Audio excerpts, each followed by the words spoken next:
நம் முகத்தை மட்டுமல்லாமல் நம் ஆன்மாவையும் பிரகாசிக்க வைக்கிறதோ, எந்த அழகு வயதாக ஆக குறையாமல் கூடிக்கொண்டே இருக்கிறதோ, எந்த அழகு நம்மளை ஆபத்திலிருந்து காப்பதோ அதுதான் உண்மையான அழகு.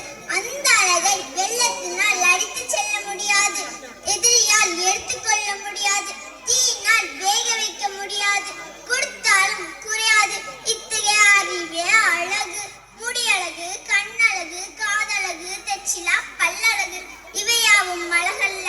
நல்ல நூல்களை படித்து உங்கள் அறிவை வளர்த்துக் கொள்ளுங்கள், அதுதான் உண்மையான அழகு என்று நான் உங்கள் உச்சந்தலையில் அடித்து உறக்க கூறுகிறேன். மனிதராக பிறந்த அனைவரும் பிறப்பால் சமமானவர். ஆனால் அவர்களிடம் இருக்கும் பணம், சொத்து, புகழ் இவற்றெல்லாம் அவர்களுக்கு மகிழ்ச்சியையும் பெருமையும் தருகிறது. ஆனால் அறிவு அதைவிட மேலானது. ஜாதி, மதம், புகழ், பணம் இவற்றெல்லாம் தாண்டி அறிவுடையவரை அனைத்தும் உடையவர். ஏவுகணை நாயகன் அப்துல் கலாம் அழகு, உலக விஞ்ஞானி ஐன்ஸ்டீன் அழகு, பாரதி அழகு, ஔவையார் அழகு இவர்கள் எல்லாரும்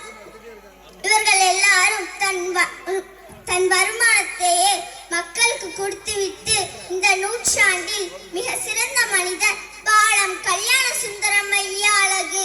இவர்கள் எல்லாரையும் உயர்த்துக்கு கொண்டு சென்ற அவர்களுடைய அறிவே அழகு என கூறி என் உரையை முடித்துக் கொள்கிறேன். நன்றி.